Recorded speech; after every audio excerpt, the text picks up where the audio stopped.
Hello and welcome back, and what a glorious day it is today. Right, so this is going to be a garden tour, but it's also going to be a garden tour with a difference. I need your help, I need your advice. So let me tell you why.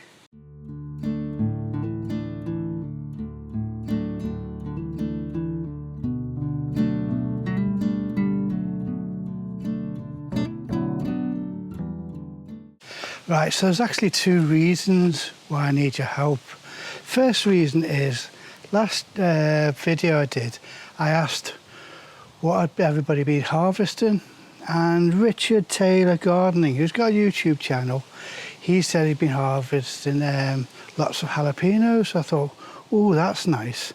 I really fancy growing some of those, even though in the video I'd actually said I'm not going to be doing any more chilies.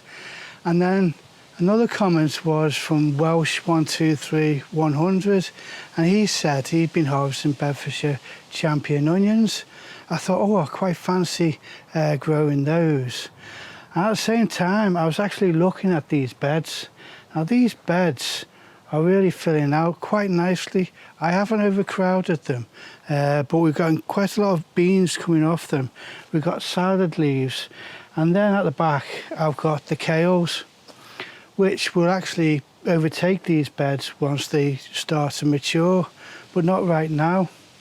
So what I want to do, and what I want advice on, is I want to next year, from for the first half of the year, say up to the end of August, is to be only planting or sowing directly spacing of 150 to 200, which is what these beds are. The leeks are that, the beetroots are that, the lettuces and all the beans are that spacing, and that works out really well. I don't want to be starting any brassicas like I have done this year, which take over the bed, get absolutely destroyed by the caterpillars and aren't productive anymore. I mean, these were really suffering. There's one over there that's just completely gone. It's the Chinese cabbages, and that's down to the cabbage. Is it cabbage fly? Yeah, the little maggot, which I have had, and they are completely destroyed the brassicas over there. So I don't see any point in actually growing any brassicas until the second half of the season. So what I'm going to do is start those off in July. So what I'm going to do now is go through the beds. Now, I've pretty well gone through these beds, but what I'm going to do is ask your advice. What can I sow in these positions? These are quite shady positions. I haven't in these beds decided what to do. This one will have peas in and some onions. This one, these two will have lettuce on the front, but these back ones, I've not decided anything. So what could I grow in a 300 by, I think it's 1.8 bed, spacings of around about 200 or 150. Now this gets around about 6 to maybe 7 hours of daylight in the height of summer, but before then it doesn't get that. So there's my first question for that first bed. Do you have any ideas what I could actually grow?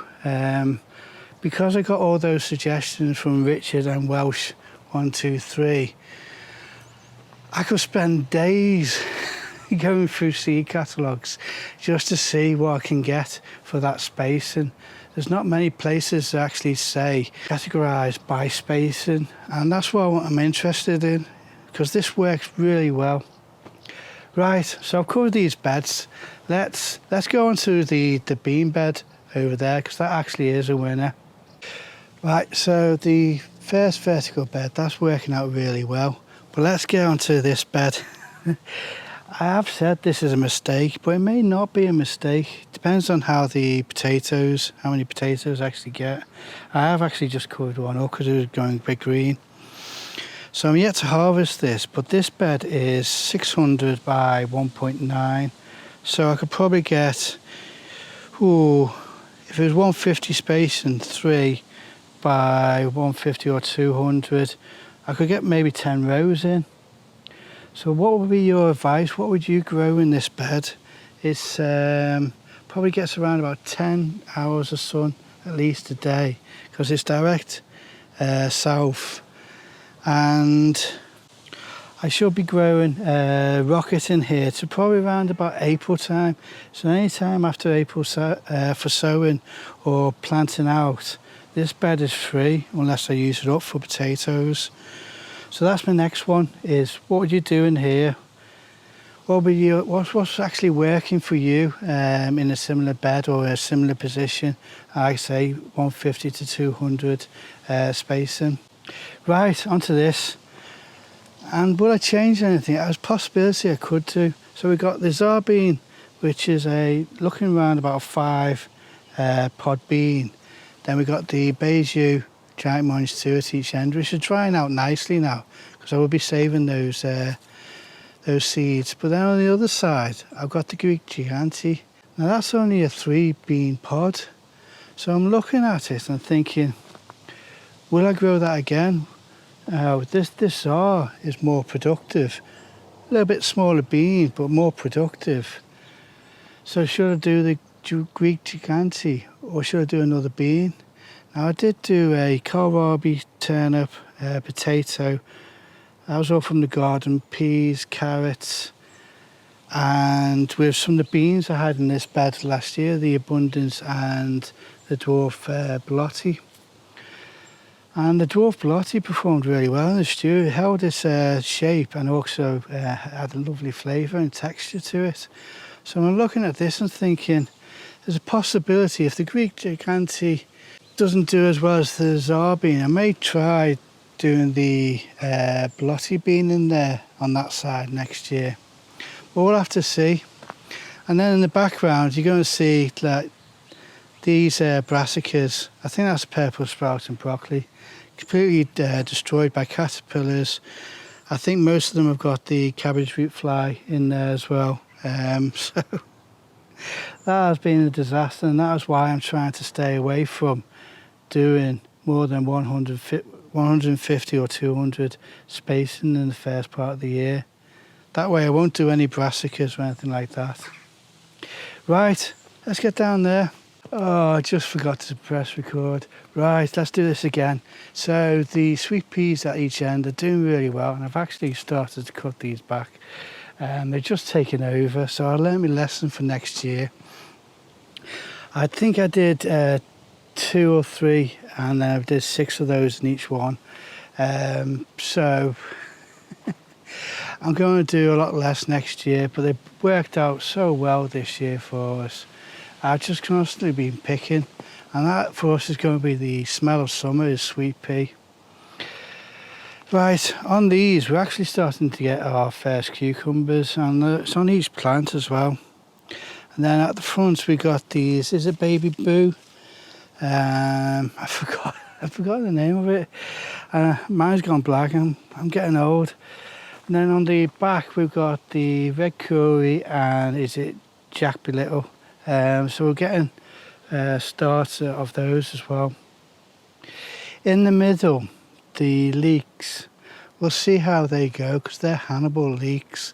Now they should be starting to get ready by October, so they're lagging behind a little bit. And I think it's because they're in the shade. So that's another lesson I've got to learn for next year, is that maybe I don't do as many sweet peas, and also because anything in the middle will get shaded by whatever climbing pumpkins I'm going to have in there, that I maybe not be able to do anything like leeks in there who really like the sunshine. Right, let me show you the tumbling tomatoes because they are just about ready for harvesting. Right, so these are the Garden Pearl, and I won't touch them because every time I've touched them so far they just keep on falling off. So I'm going to be harvesting these later on today or in the next couple of days, and they'll get roasted with all the tomatoes that are in the greenhouse, and hopefully we'll get another good sauce from them. Right, bit of a whirlwind. Let's get onto these 2 beds because I do need your advice on these 2 beds. Oh, that dill smells lovely. I've just got a nice waft of that. Right, so again, I haven't put anything back into this bed yet. Hopefully the seeds that I haven't yet sown will germinate, and then we'll be able to have some of that large brassica broccoli leaf going in there. So for next year, I'm not going to do as many onions, certainly not in this bed. I may do one or two at the back there, and I may then have a couple of rows of leeks here and there. But I've got pretty well blank canvas with these two beds. I'm still going to have courgette at the front, so I probably will have courgettes with some spring onions at the side of them, but that's round about it. And I may have a couple of rows of kohlrabi, but I won't have that much in these beds. Well, I haven't got planned. So again, what would be your advice? I've probably got a space of around about 1 metre in that bed by 800, and in this bed I'd probably say the same as well. So as you can see, it gets a lot of sunshine. So what would you grow in these beds? Now up at the top, the beetroots worked well in that bed, and the earlier beetroot or bolt hardy has worked in that bed, but I could put a couple of those in here. But you see the chard is only just starting to take off. That's been in that bed since May, so I may hold off on the chard and do later sowings. So I have virtually got 1 metre by 800 in both these beds. So like I say, what would you grow in there? Well, what's working well for you? What would suit these beds? Right, so this bed, we've got the kales in there, and the cottage has just taken over. They've all taken a battering from the butterflies, and I've got quite a few wasps going around looking for the caterpillar eggs. So again, will I be doing the kales? No, not this early. So this bed is going to have a bit more space in there. I certainly like doing the bolt hardy beetroots in there. That's worked well. And the chard is just starting to take off now. So again, that's probably going to be a later sowing. So I will have quite a bit of space again in this bed. So again, what would you put in here? I've got so many seeds on order that I'm going to be putting various different ones in there.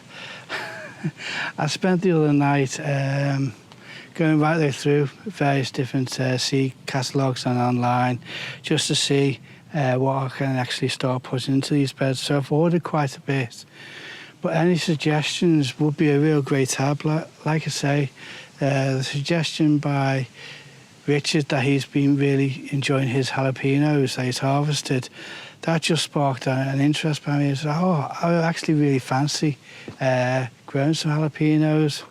Same with the Bedfordshire champion onion. So this is another bed that's been taken over by brassicas. We've got the kohlrabi and the Brussels sprouts. They're doing all right, but that's a lot of space that I'm actually using up for just 4 stems of Brussels sprouts, and I think I got 5 kohlrabi in there. So that's virtually, what's that? That's way over half a bed. That could be more productive with spacing of vegetables of 150 to 200. You know, even if I just used all that bed up for just beetroot, a lot more productive than what I've got in there now. So yeah, any suggestions will be welcome. Right, let's go and have a look at these tomatoes. Well, it's still very warm in here, which is ideal, especially for this time of the year. Everything's starting to ripen up. I've only got a few sets of tomatoes that are still green. That's the San Marzino. I've got a few more of the Harry's Plum that are still green, and just only 1 or 2 trusses of the Cherry Chadwick. The Sun Gold, I've just got literally a couple of tomatoes that are still green now, so that's virtually to the end, the Sun Gold. The Black Beauty, again, there's only just a couple of tomatoes I've left on. That's been hit a little bit by a bacterial and fungi infection. And it's the same for all of them, and that's my own fault. It's probably because of my own fault, because of the so many stems, too many leaves and the airflow, and also pruning the side shoots. So what I'm going to do, I've seen this one, and I think it's called a Mississippi's cut. And what it is, let me just, hold on. I just cut this side shoot. So what you do is you cut it above either first or second leaf and leave it there. So if I do that next year, hopefully that will heal up a lot better there. I get the energy from this leaf, but if it does start to get infection into it, then I can just cut that off. Now that's what this one, I've actually done it on the second leaf, so it's quite a big side shoot. So that's what I'm going to do next year, and that's something I've learned from this year and my pruning. Now I'm also going to start to actually clean my scissors. I haven't looked after these tomatoes this year, and they've done pretty well for me. I think I've worked out I've only fed them twice. My pruning's not been the best, and my upkeep and my watering hasn't been. So hopefully next year I'll be a lot better, and I will do just more of a one stem rather than a number of stems, which is what I've done, just to improve the airflow. And it'll also be the same for the leaves. Let me go with this one. Is that I'll just be cutting back the leaf bit by bit rather than snapping off. I haven't got that much infections on the snap off of the leaves, but I have got a little bit. Now, because I'll be looking at trying to do a bit more traditional way of growing the tomatoes with just one stem and maybe one side shoot coming off when it gets a little bit higher up to around about here, just to get an extra truss on it. Then I'm going to be a bit more precious about the actual stems where I'm snapping off the leaves, because I don't want that infection. Right, so, and then the chilies. The chilies are doing really well, and what I'm going to do is I'm looking at harvesting the smaller chilies next week, because I've got the Thai green curry paste, and I'll make a big batch of that. So I make around about 15 single portions. So we've got 15 meals of Thai green curry that goes right way through then for the next quite a few months.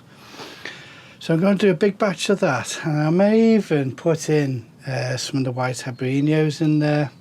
Now the other day I just thought I'll take a little test of one of those. Now they're only small. These really are only small. Let me just pick this one off. So it's only a small chili, but boy did that have some heat in it. Yeah, I won't be doing that again. Right, so what else in here? The basil's doing really well, and so is the lime basil. They both need a real good water. And then the side shoots, they're doing all right. I do need to prune them back, and I may also just cut them off around about this height now, just so that that's it. Whatever we get is whatever we get. We've got fruit on the orange banana already. Cherry Chadwick's got quite a lot of fruit already on it, and I'm hoping that some of the San Marzino will actually start to set some fruit. And that'll be it then for these tomatoes. In here, I don't think some of these plants will last more than 2 or 3 weeks before they're ready to be cut down. Which should then hopefully give me plenty of time to actually start getting a bit more organised again and get my seed sowings, because I haven't yet done the seeds that I promised to do last week. But I'll have plenty of room then to start the sowings and getting them going for the rest of autumn and the winter and the spring. And then hopefully I'll be on with the ball then. Right, oh, we got peppers at the back as well. And with the first, What should I have? Yeah, we'll be using these as green for some curries as well. So hopefully we'll get a few more off them, but we'll see. Like I say, it's always whatever we get is whatever we get. We don't mind. Right, that's a lot of waffle. The camera's getting very hot and it's been quite a sunny day. So I'm going to leave the video there now. But before I go, I'm really grateful for any of your comments and certainly any of the advice and any suggestions for what's going into those beds. That's very much appreciated. It's helped me a lot, and I'm looking forward to the jalapenos and the Oxford Bedfordshire onions and any other suggestions that you make. I may not do all of them, but let's see how we go. Right, I'm very warm, it's very hot in here, so I'm going to leave the video here now. So like I always say, I hope you enjoyed the video and I hope to see you again.